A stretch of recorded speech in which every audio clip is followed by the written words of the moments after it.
Federal Drive is presented by GEHA, Government Employees Health Association, proudly providing health and dental benefits to federal employees and their families. Visit GEHA.com. Recent changes to the Cybersecurity Maturity Model certification program led some contractors to believe requirements had been put on hold. The reality is more complicated. Most cybersecurity obligations remain in place, while responsibility for demonstrating compliance may be shifting more directly to contractors and the executives who certify them. For an update, I'm joined now by Eric Crusius, partner at Hunton-Andrews-Kurth. Eric, it's great to have you back on the show. Thanks for joining me. Sure. Wonderful to be here. There was big news from the Pentagon last week on the implementation of CMMC Phase 2. People have been watching this for a long time. Tell us the specifics of the guidance first. Sure. This CMM saga lives on. It's been a saga for about 10 years now, and here we go. Another chapter in this book. So, as you know, the CMMC certification program certifies that contractors are doing the right thing with respect to implementing the security controls.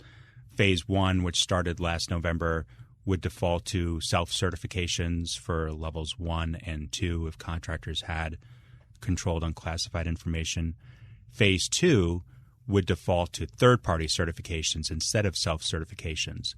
But within Phase 2, there was a lot of flexibility for the Pentagon to put a hold to slow down certifications. The Program Management Office has to approve inclusion of CMMC into contracts still for the next 2.5 years. And there is flexibility to push off a certification also to the first option year. So even before this pause, the department had a lot of flexibility to kind of slow roll the program if it wanted to. But it didn't stop it. And I think a lot of people maybe saw the headlines and went, oh, CMMC Phase 2, we don't have to do that anymore. That's not exactly true, right? What is really continuing, even though the program itself is put on pause? I think that's a really important point. I'm glad you brought it up. With Phase 1, we still have the requirement to self-certify under the program, and coming with those self-certifications are affirmations to the department that you're actually implementing the security controls under the penalties of perjury. So I think that's a really important point. And the larger point is, and they've said this in the press release, the underlying security controls are still in place. And that is where the greatest cost is. That is where the greatest consternation is. That is, a really important point for contractors not to miss, that the CMMC program is just a certification program on top of the security controls that are still required and will be required. So let's dive in a little bit deeper there. What is still on a company's to-do list, and what does this pause at least temporarily take off? Right.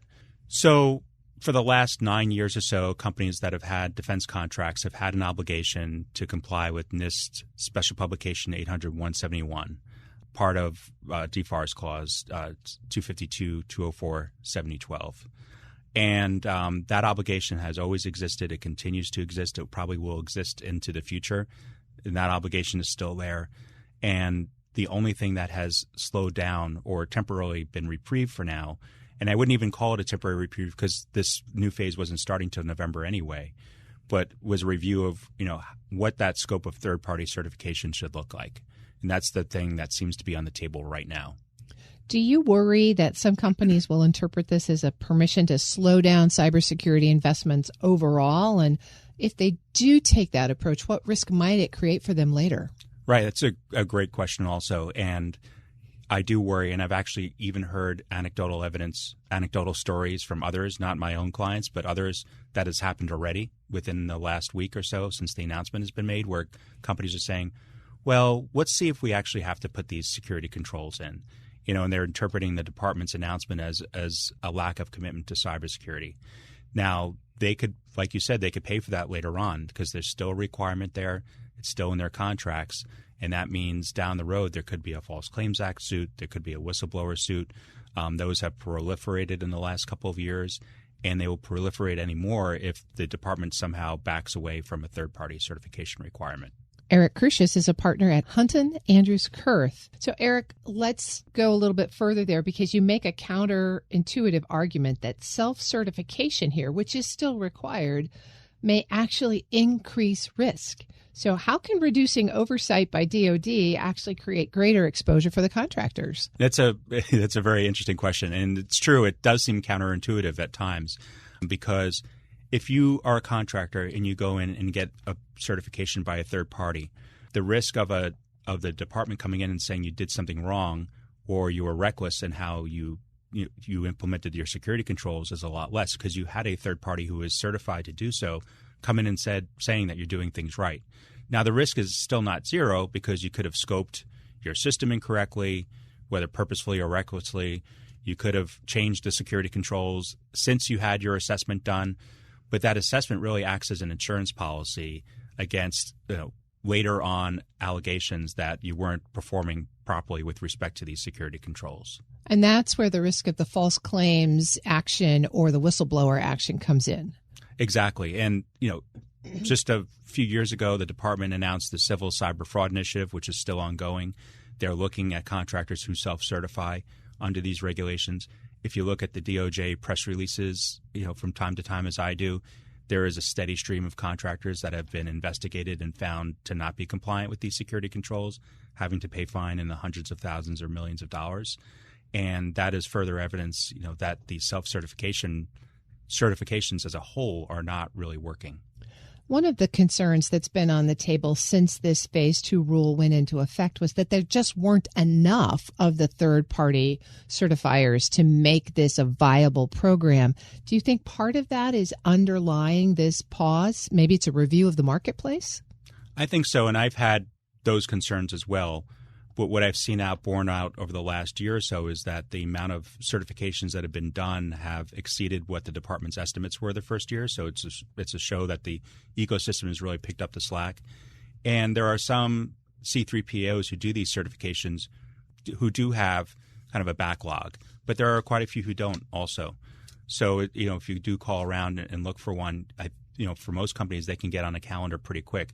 I think the real bottleneck is being compliant with the underlying security controls. A lot of companies are just not ready to go through that process yet.